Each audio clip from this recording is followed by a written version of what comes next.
प्रकरण की सार बात इस प्रकार की है। मानव जीवन में जो मानवता है,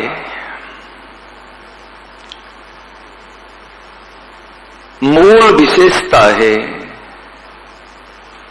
वो है विवेक। विवेक ही मानवता है।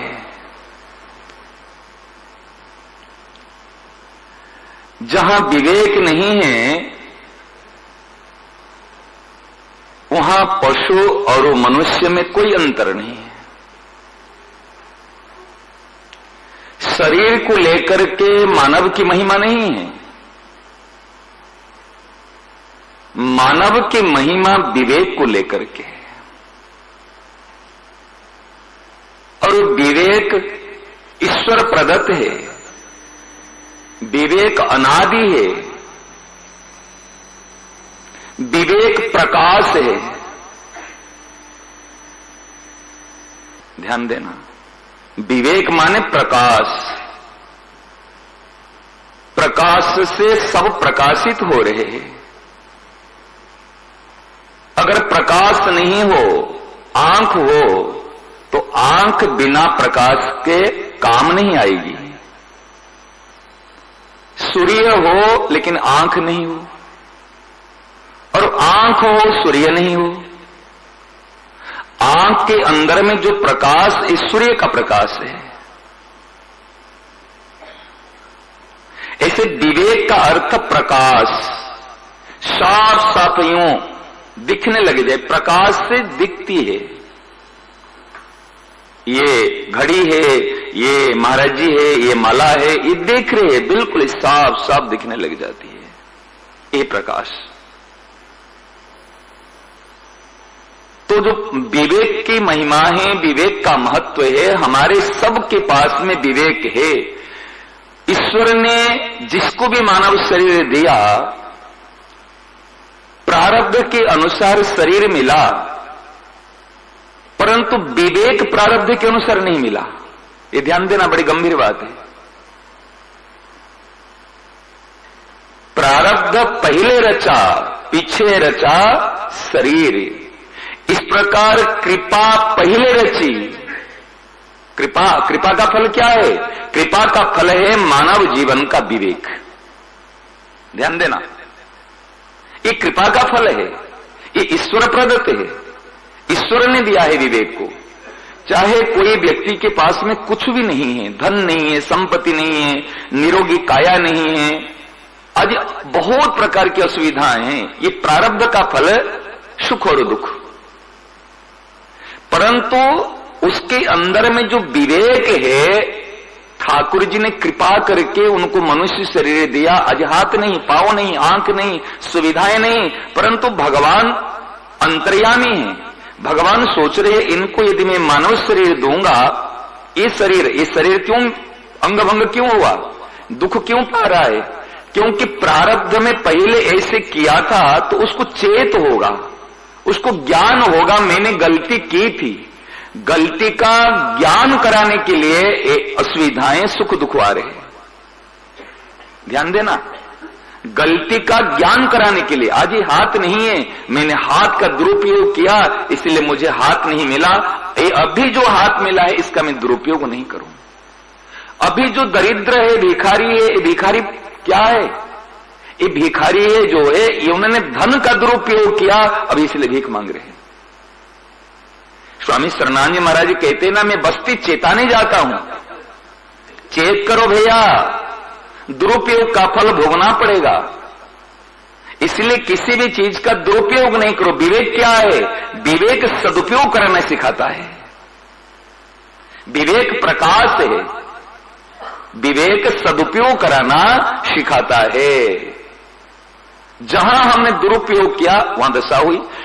परंतु भगवान कितने कृपालु है महाराज, ध्यान देना। हमारी तो दृष्टि जाती है मानव मात्र, प्रत्येक मानव, चाहे किसी देश के हो, किसी देश के हो, किसी भाषा के हो, कहीं के भी हो, मानव यहां पर जातिवाद नहीं है, धर्मवाद नहीं है, मजहबवाद नहीं है।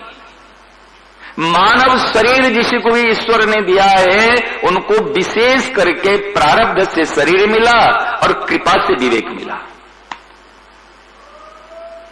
गंभीर बात है। तो विवेक को देखना, और वो अवश्य कल्याण कर सकता, अपना उद्धार कर सकता है। हमारी दृष्टि में तो हम बाह्य दृष्टि जाती है, इसलिए कहते हम सुखी दुखी है, परंतु ईश्वर की दृष्टि बाह्य दृष्टि नहीं है, ईश्वर की दृष्टि अंतर दृष्टि है। वो कहते विवेक है मतलब वो अपना काम बना सकता है, वो पुराने पाप को यही विवेक के द्वारा नष्ट कर सकता है। 1000 वर्ष का अंधकार हो, जैसे विवेक प्रकाश हुआ गायब। 1000 वर्षों का पाप हो और जैसे हुआ गायब। तो विवेक तो हमारे अंदर में है, लेकिन समस्या क्या है, वो विवेक सुप्त अवस्था में है, विवेक सोया हुआ है। जैसे एक उदाहरण दो और क्लियर समझने के लिए, एक पहलवान है, उसके अंदर में बल है, वो 10 आदमी को रोक सकता है, समझ रहे ना, इतना बल है, परंतु पहलवान सोया हुआ है और एक साधारण निर्बल व्यक्ति भी आकर के इसको मार के चला जाएगा।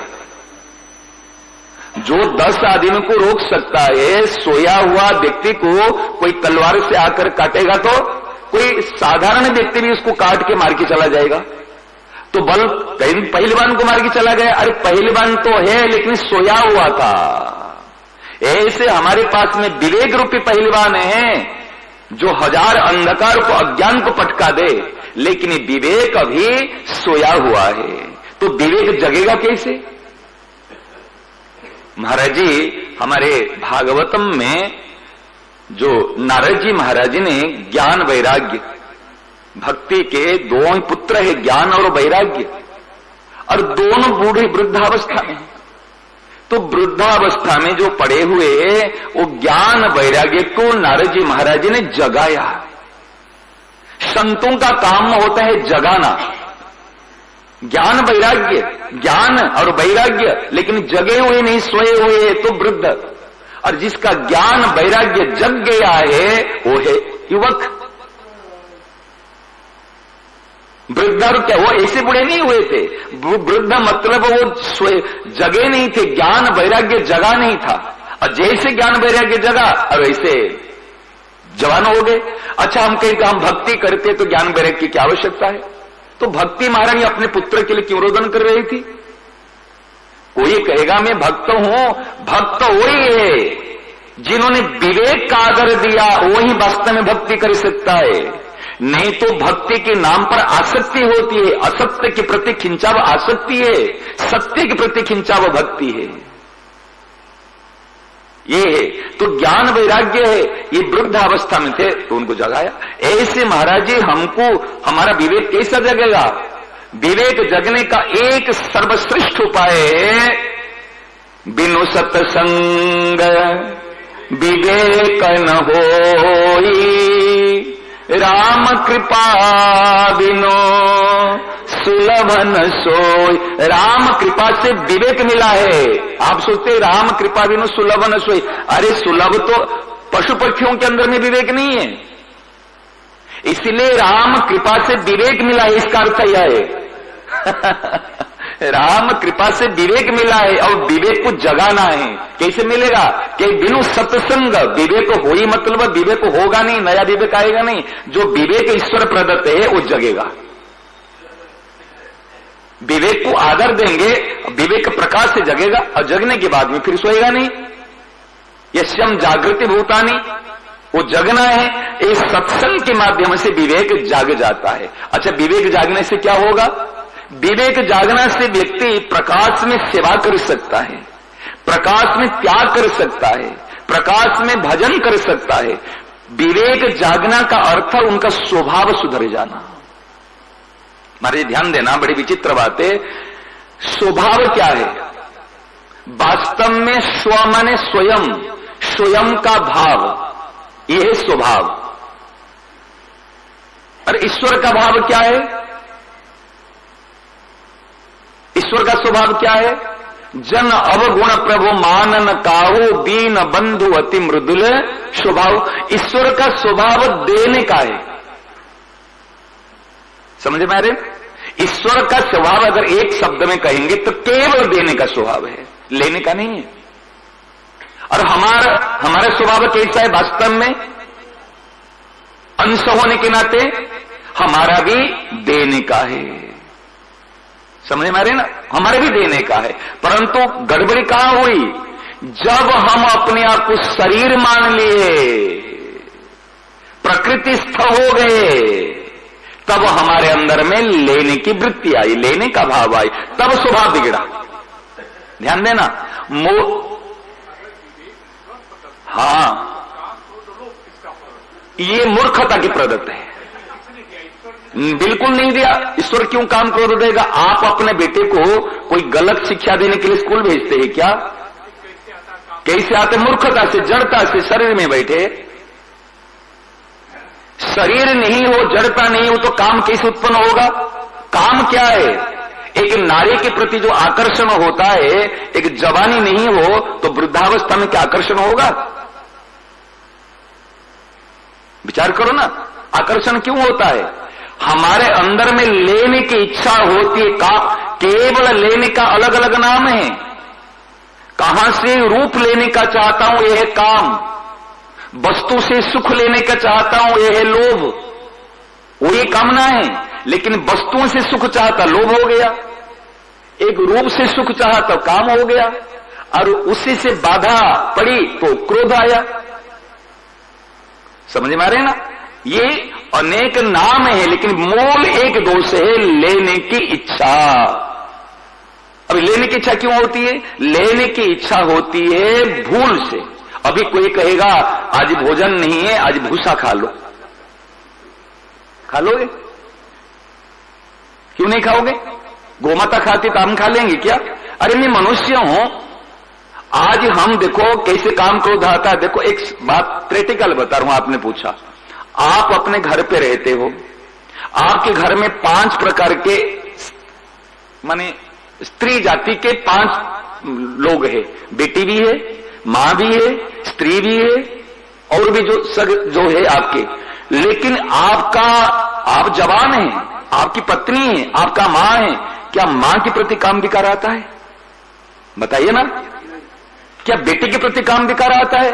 बेटी सुंदर है, जवान है, लेकिन बाप जैसे वो काम विकार होते हुए भी बेटी के प्रति काम विकार नहीं आता। क्यों नहीं आता?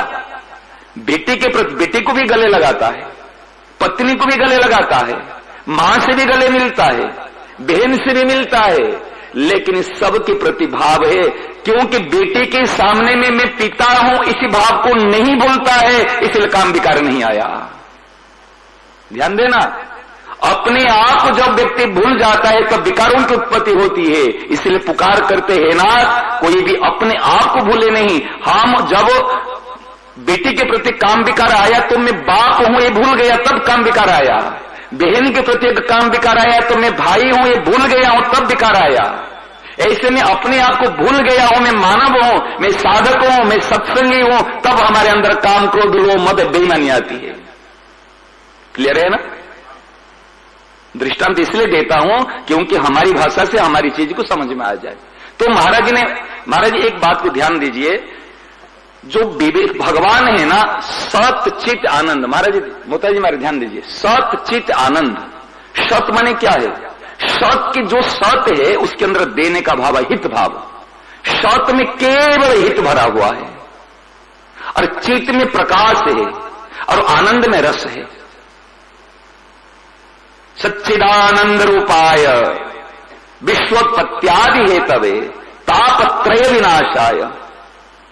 कैसे? सत्य में देने का हित का भाव है, चित्त में प्रकाश का भाव है, और आनंद में रस का भाव है। रस जहां वहां आनंद है। अच्छा, तीनों का यदि सार लेंगे हम, सच्चिदानंद का सार लेंगे, हित में भी देना, प्रकाश का भी लेता नहीं। प्रकाश वो है जो देता है, वो है प्रकाश। प्रकाश लेता है क्या? लेता नहीं है। अब प्रकाश दे रहा है, इसलिए प्रकाश है। प्रकाश लेता नहीं है, इसलिए सत्य भी देता है, और चित्त माने प्रकाश भी देता है, और रस भी लेता नहीं है, रस भी देता है। तीनों का सार है देने का भाव। जो देने का भाव जिसके अंदर में हो जाएगा उसका स्वभाव कभी भी नहीं बिगड़ेगा। दरवाजे कहा गया है क्या भगवान? त्रिविधम नरके सेदम द्वारम नाशनवात्मना काम क्रोध तथा लोभ तस्मात् एतत्त्रयम् त्यजेत्। हाँ बिल्कुल, हाँ आपने कह रहे जब भगवान अगर काम क्रोध देते तो फिर भगवान क्यों छोड़ने के लिए कहते? आपका कहना है ये कोई भी विकार ईश्वर प्रदत्त नहीं है, ये विकार हमारे मूर्खता आसक्ति अज्ञान प्रदत्त है। और अज्ञान अगर काम क्रोध ईश्वर प्रदत्त होते कभी मिटेंगे नहीं, तो फिर सत्संग की आवश्यकता है, सदशास्त्र की क्यों आवश्यकता है, सदग्रंथ की आवश्यकता है? महाराज केवल एक काम महाराज जी ने कहा है, सत्संग का फल क्या है? केवल स्वभाव सुधार करना।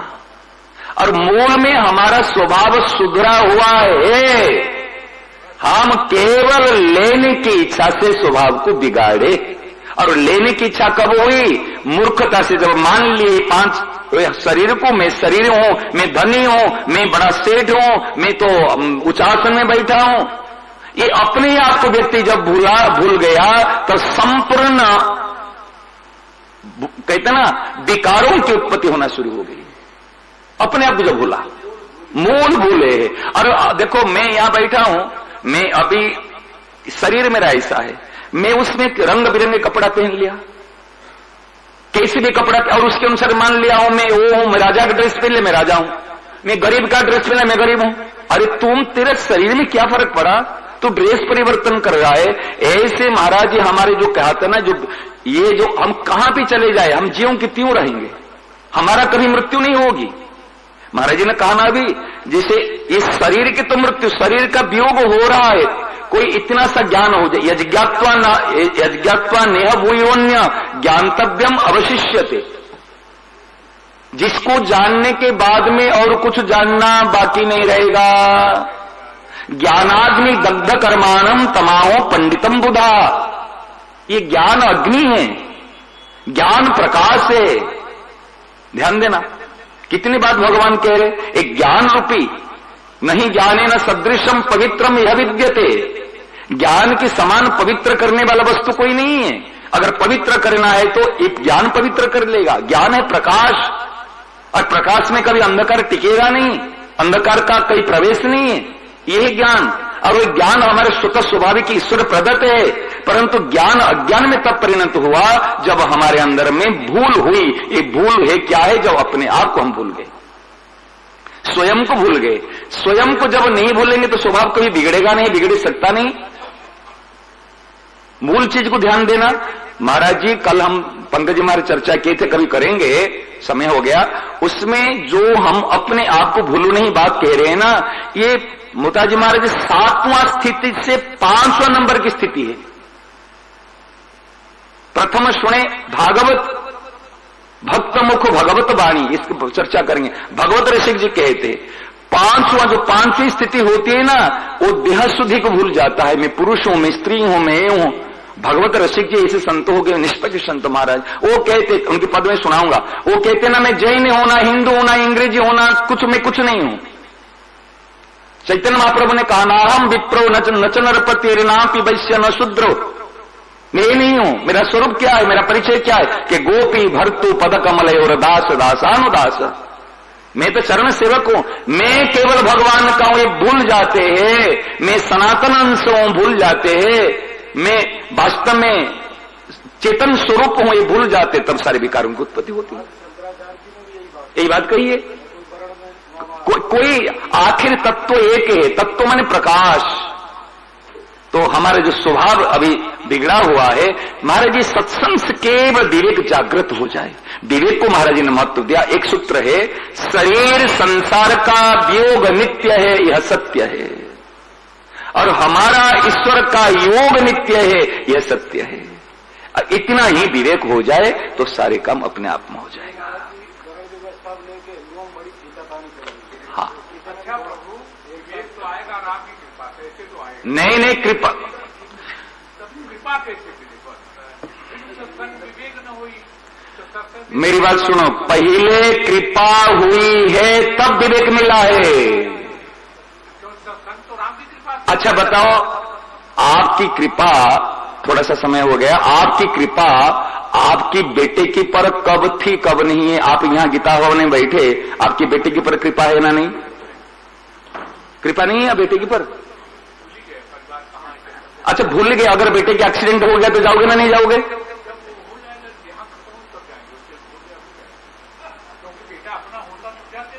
महाराज ये यही ज्ञान काम आता है। एक्सीडेंट होने दो, कोई बात होने दो, प्रैक्टिकल ज्ञान है, खाली एक्सीडेंट की बात नहीं। सुनो मेरी बात, एक्सीडेंट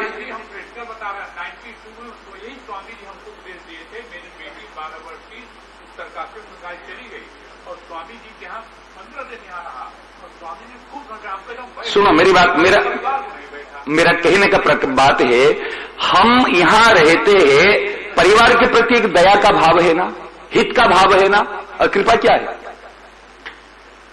ऐसे हित का भाव जब हम है चाहे नहीं है, हम परिवार का हित चाहेंगे, परिवार का मंगल चाहेंगे, यही तो कृपा है।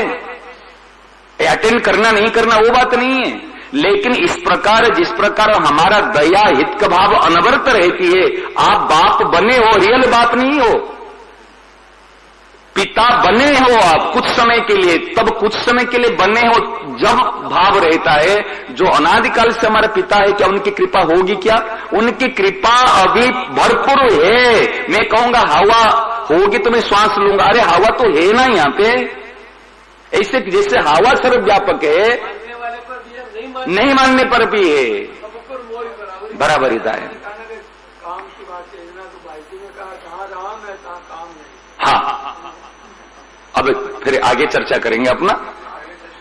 हाँ, लेकिन ये जो समय है ना अपने, इस जो बात होती सुबह का सत्संग बड़ा गंभीर बात, और बिल्कुल शांति से, कोई अगर समझ में नहीं आती ना, आप लिख लो, फिर अपने अगले सेक्शन में पूछ लो, तो फिर क्या ना क्लियर हो जाएगा, हम तो पूरा क्लियर हो जाएगा। हाँ, 9:30 बजे जो भी सत्संग प्रश्न पूछ लो, और बढ़िया, कोई डरना नहीं, भय नहीं करना, संकोच नहीं करना, जब तक समाधान नहीं हुआ ना तब तक पीछा नहीं छोड़ना।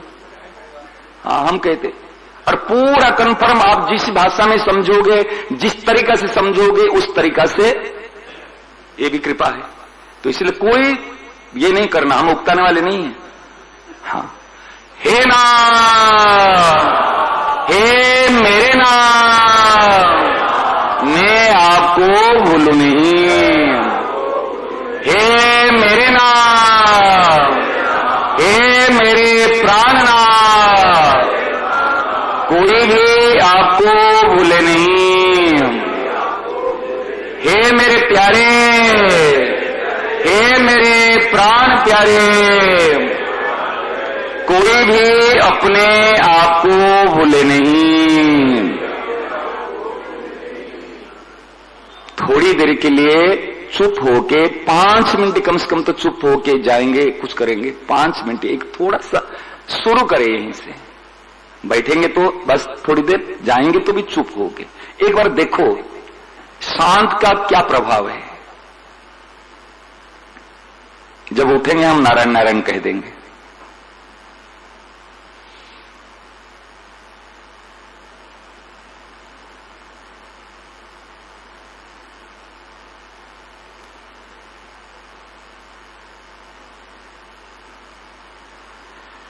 नारायण नारायण नारायण नारायण।